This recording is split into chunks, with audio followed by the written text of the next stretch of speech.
இன்று காங்கிரஸ் பேரியக்கத்தின் மகிழா காங்கிரஸ் தொடங்கி 40 ஆண்டுகள் நிறைவடைந்து 41ஆம் ஆண்டை அடியெடுத்து வைத்திருக்கிறது. நாடு முழுவதும் ஆண்களுக்கு சரிநிகராக இருக்கின்ற பெண்கள் எல்லா அரசியல் அதிகாரத்தையும் பெற வேண்டும், எல்லா வாய்ப்புகளையும் பெற வேண்டும் என்று மேனாள் பிரதமர் பாரத ரத்னா தலைவர் ராஜீவ்காந்தி அவர்கள் அரசியலமைப்பு சட்டம் 73, 74 திருத்தத்தின் மூலம் இதற்கு ஒரு மிகப்பெரிய தீவிரமான மாற்றத்தை உள்ளாட்சி அமைப்புகளில் கொண்டு வந்தார். அந்த அடிப்படையில் அன்னை சோனியா காந்தி அவர்கள் பெண்களின் பாதுகாப்பில் அரவணைப்பாக அரணாக இருந்து கொண்டிருக்கிறார். இன்று 41வது ஆண்டில் அடியெடுத்து வைக்கின்ற மகிழா காங்கிரசிற்கு தமிழ்நாடு காங்கிரஸ் கமிட்டி வாழ்த்துக்களையும் அவருடைய பணியை பாராட்டுதலையும் வழங்கியிருக்கிறோம். பெண்களுக்கு சரிநிகரான வாய்ப்பை தர வேண்டும் என்பதுதான் காங்கிரஸ் பேரியக்கத்துடைய நோக்கம். அந்த அடிப்படையில் இனிவரும் காலங்களில் பெண்களுக்கான உரிமைகளை எல்லா தளத்திலும் அவர்களுக்கு ஏற்படுத்தி தர வேண்டும் என்ற முயற்சி எடுத்திருக்கிறோம். இன்று எந்த போராட்டங்கள் ஆனாலும், தேசத்தில் உள்ள பிரச்சனைகள் ஆனாலும் பெண்கள் முன்வந்து போராடுவதற்கு தயாராகி கொண்டிருக்கிறார்கள்.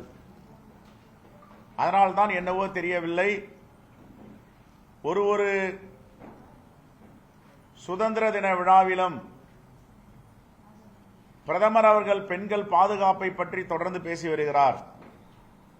ஆனால் பெண்களுக்கு பாதுகாப்பு அளிப்பதில்லை. மணிப்பூரில் நடந்த கலவரம், கொடூரம், வன்புணர்ச்சி, அத்துமீறல், இதுவரை அந்த மாநிலத்திற்கு சென்று பார்க்காமல் இருக்கிறார். இது தேசத்தில் உள்ள மத நல்லிணக்கம், தேச ஒற்றுமை, பெண்களுடைய முன்னேற்றம் இதில் மிகப்பெரிய கேள்வியை எழுப்பியிருக்கிறது. எதற்காக வருடக்கணக்கில் இதுவரை பிரதமர் அங்கு சென்று பார்க்காமல் மறுதளிக்கிறார் என்பது வேதனைக்குரிய செய்தி. இதை காங்கிரஸ் பேரியக்கம் வன்மையாக கண்டிக்கிறது. அம்மையார் இந்தியாவின் நிதியமைச்சர்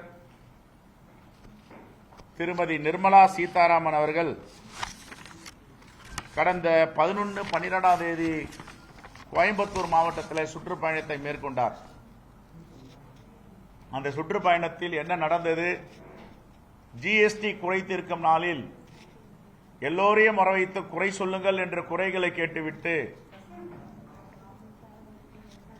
யார் குறை சொன்னார்களோ அவர்களை அழைத்து மன்னிப்பு கேட்க வைத்து அதை வீடியோவில் படம் பிடித்து வெளியிட்டதையெல்லாம் பத்திரிகையாளர் நன்கு அறிவார்கள். ஆனால் இந்த சுற்றுப்பயணத்தில் உண்மைக்கு புறம்பான ஒரு செய்தியை இந்த நாட்டின் நிதியமைச்சர் அறிவித்திருக்கிறார். அவர் என்ன சொல்லுகிறார் என்றால், இதுவரை நாடு முழுவதும் 49 கோடி வங்கி கணக்குகள் இருப்பதாகவும் மொத்தம் 29.76 லட்சம் கோடி ரூபாய் கடனாக வழங்கப்பட்டிருப்பதாகவும் அவர் கூறியிருக்கிறார். மேலும் தமிழகத்தில் 5.9 கோடி பேருக்கு ரூபாய் 3 லட்சம் கோடி கடன் வழங்கிட்டிருப்பதாக கூறியதோடு கோவை மாவட்டத்தில் மட்டும் 20 லட்சம் பேருக்கு ரூபாய் 13,180 கோடி முத்ரா யோஜனா கடன் வழங்கியிருப்பதாக சொல்லுகிறார். தமிழ்நாட்டில் அவருடைய கணக்குப்படி எங்கே இந்த 49.5 கோடி வங்கி கணக்குகள் இருக்கின்றன, 29.76 லட்சம் கோடி கடன் வழங்கப்பட்டு இருக்கிறதா? அங்கு வந்த சிறு குறு மற்றும் நடுத்தர தொழில் வணிகர்கள் எல்லாம் இதை பார்த்து புருவத்தை உயர்த்தியிருக்கிறார்கள். ஒரு நிதியமைச்சரை இப்படி உண்மைக்கு புறம்பான புள்ளி விவரங்களை நாட்டு மக்களுக்கு சொல்லலாமா? இதற்கு அவர் விளக்கம் அளிக்க வேண்டும். தமிழகத்தின் மக்கள் தொகை ஏறக்குறைய 8 கோடி பேர் 2011 கணக்கெடுப்பின்படி. ஆனால் 5.6 கோடி பேருக்கு 3 லட்சம் கோடி கடன் வழங்கப்பட்டிருப்பதாக கூறியிருக்கிறார். இது எந்த புள்ளி விவரம்? எதை எடுத்து இவர் சொல்லுகிறார்? நாங்களும் திருப்பி 2 நாட்களாக பார்த்து கொண்டிருக்கிறோம்.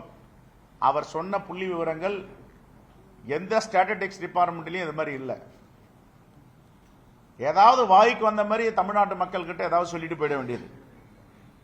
அப்ப தமிழ்நாட்டு மக்கள் தொகை 8 கோடி பேர் என்று வைத்துக் கொண்டால் அதில் 5.6 கோடி பேருக்கு கடன் வழங்குவதாக கூறியதும், கோவையில் 35 லட்சம் பேர் வசிக்கும் போது அதில் 20 லட்சம் முத்ரா கடன் வழங்கியதாகவும் கூறுவதை எப்படி ஏற்க முடியும்? 2011 மக்கள் தொகை கணக்கெடுப்பின்படி இந்தியாவில் உள்ள மொத்த குடும்பங்கள் எண்ணிக்கை 30 கோடி குடும்பங்கள். 2022 நிலவரப்படி 30 கோடி குடும்பம் 32 கோடி குடும்பமாக, தமிழகத்தின் குடும்பங்களின் எண்ணிக்கை 19 கோடி. ஒரு குடும்பத்தில் 5 பேர் 6 பேர் இருப்பார்கள்.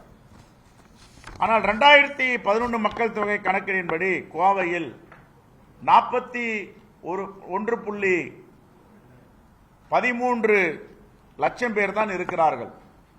இதில் 20 லட்சம் பேருக்கு முத்ரா கடன் வழங்கியிருப்பதாக கூறுவது, அதே போல நாடு முழுவதும் 31 கோடி குடும்பங்களுக்கு இருக்கின்ற நிலையில் 49.5 கோடி முத்ரா கடன் வழங்கியிருப்பதாக கூறியது ஜமக்காலத்தில் கட்டிய வடிகட்டிய பொய்யாகும்.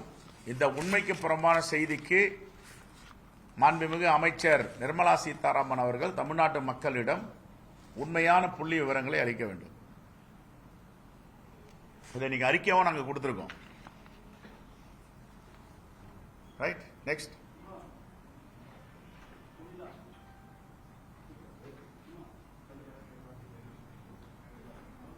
இந்த அறிக்கை கொடுத்துட்டீங்களா? இதையும் எதுவும் கொடுத்துருங்க. இந்த அறிக்கை ஒரு காப்பி எடுத்து ஒரு 20 காப்பி எடுத்து கொடுத்துருங்க. அந்த மாதிரி என்ன பேசுறாங்களா?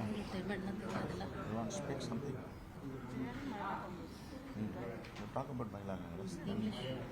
Then I'll translate. Want to say something? Yeah, say. Talk.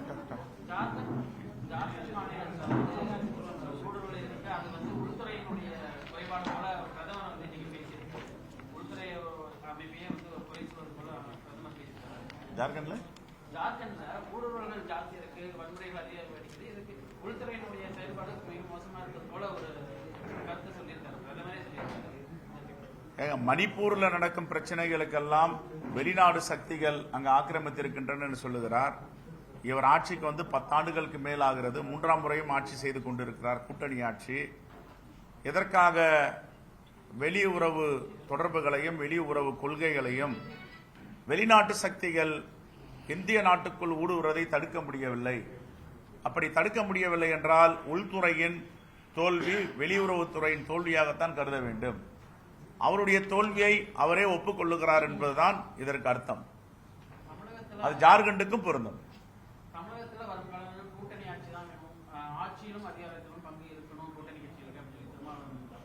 அது அவருடைய கட்சியுடைய நிலைப்பாடு.